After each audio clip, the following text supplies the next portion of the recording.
नमस्कार शेतकरी मित्रांनो, मी कुणाल मगर आणि तुम्ही पाहता आपलं हक्काचं चॅनल शेतशिवार. आजच्या नवीन विशेष आणि महत्त्वपूर्ण व्हिडिओमध्ये आपल्या सर्वांचं स्वागत करण्यात येत आहे. तुम्हा सर्व शेतकरी भावांचे मनापासून स्वागत आहे. मित्रांनो, आज आपण आपल्या शेतीमधील सोयाबीन या पिकाबद्दल सविस्तर माहिती पाहणार आहोत. आपल्या या सोयाबीनची लागवड आम्ही 8 जून रोजी केली होती. आजच्या या व्हिडिओमध्ये आपण सोयाबीनची लागवड पद्धत, लागलेली बियाणे, खत व्यवस्थापन आणि अत्यंत मशागतीबद्दल सविस्तर गप्पा मारणार आहोत. त्यामुळे हा व्हिडिओ शेवटपर्यंत नक्की पहा.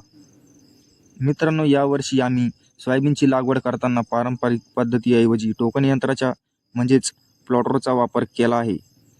टोकन यंत्राच्या सोयाबीन लागवडीचा सर्वात मोठा आणि सर्वात महत्त्वाचा प्रचंड फायदा म्हणजे बियाण्यांची प्रचंड बचत होते. याऐवजी आपल्या एकरी 25 ते 30 किलो बियाणे लागते, पण टोकन यंत्रामुळे एका एकर क्षेत्रफळामध्ये आपण फक्त 15 किलो बियाची लागवड केली आहे. यामुळे बियाण्यांचा खर्च तर वाचलाच, याशिवाय अंतरावर बी पाडल्यामुळे रोपांना पुरेशी हवा आणि सूर्यप्रकाश मिळण्यात खूप मदत झाली. तुम्ही व्हिडिओमध्ये पाहू शकता की आपली सोयाबीन सध्या किती छान आणि हिरवीगार दिसत आहे, टवटवीत दिसत आहे. योग्य अंतर आणि योग्य खोलीवर पेरणी झाल्यामुळे झाडाची शक्ती वाढ उत्तम झाली आणि आता आपल्या सोयाबीनला छान फुले लागले. सुरुवात झाली आहे. आता वळूया खत व्यवस्थापनाकडे. लागवड करताना आम्ही कोणत्याही प्रकारचा रासायनिक खत जमिनीमध्ये टोकलेलं नव्हतं. पेरणीनंतर साधारणपणे झाडाची वाढ पाहून आता 8 दिवसांपूर्वीचे आम्ही 10-26-26 या रासायनिक खताचा डोस दिलेला आहे. याशिवाय अजून कोणत्याही अतिरिक्त खताचा समावेश आम्ही केलेला नाही. 10-26-26 मधील स्फुरंदर आणि पालशीमुळे मुळाची वाढ मजबूत होते आणि सध्या लागलेल्या फुलांच्या संख्या पाहून फुलगळती रोखण्यासाठी मोठी मदत होते. योग्य वेळी दिलेला हा एकच डोसाने सोयाबीनला छान पकड होते आणि पीक अगदी टवटवीत दिसते. आम्ही सोयाबीनची पेरणी ओळीत म्हणजे ट्रॅक्टरच्या साहाय्याने योग्य अंतर केल्यामुळे अंतर्मशागत करणे अतिशय सोपे गेले.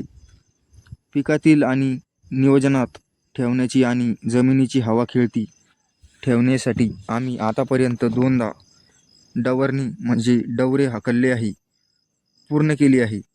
डवरणी केल्यामुळे मुळांना मातीची मूळ बसते, जमीन भुसभुशीत राहते आणि पिकाची अन्नद्रव्य शोषून घेण्याची क्षमता वाढते. कीटकनाशकांच्या फवारणीबाबत सांगायचे तर आम्ही आजपासून पिकावर कुठल्याही प्रकारची औषधं किंवा कीटकनाशकांची फवारणी केलेली नाही. उगाचची सुरुवातीचा खर्च वाढवण्यापेक्षा आम्ही पिकाचे निरीक्षण करत आहेत. भविष्यात जर शेतात अळीचे दुष्परिणाम दिसायला लागले किंवा किड्यांचे प्रदूषण वाढायला लागले तर आम्ही योग्य कीटकनाशकाची फवारणी करणार आहोत. एकंदरीत योग्य प्रमाणाचे बियाण्यांचे प्रमाण, योग्य वेळी खताचा डोस आणि वेळेवर केलेली डवरणी यामुळे कमी खर्चात आपले सोयाबीनचे पीक अत्यंत उत्तम आणि जोरदार आहे. मित्रांनो, तुम्ही सोयाबीनची लागवड कशी झाली आहे, सध्या पिकाची परिस्थिती कशी आहे, हे आम्हाला खाली कमेंट करून नक्की सांगा. व्हिडिओ आवडला असेल तर व्हिडिओला लाईक करा. जास्तीत जास्त शेतकरी बांधवांपर्यंत हा व्हिडिओ शेअर करा आणि आपल्या शेतशिवार यूट्यूब चॅनलला जर तुम्ही सबस्क्राईब केले नसेल तर आजच सबस्क्राईब करून बेल आयकन दाबायला विसरू नका. तर भेटूया अशाच एका नवनवीन व्हिडिओमध्ये. तोपर्यंत जय जवान जय किसान.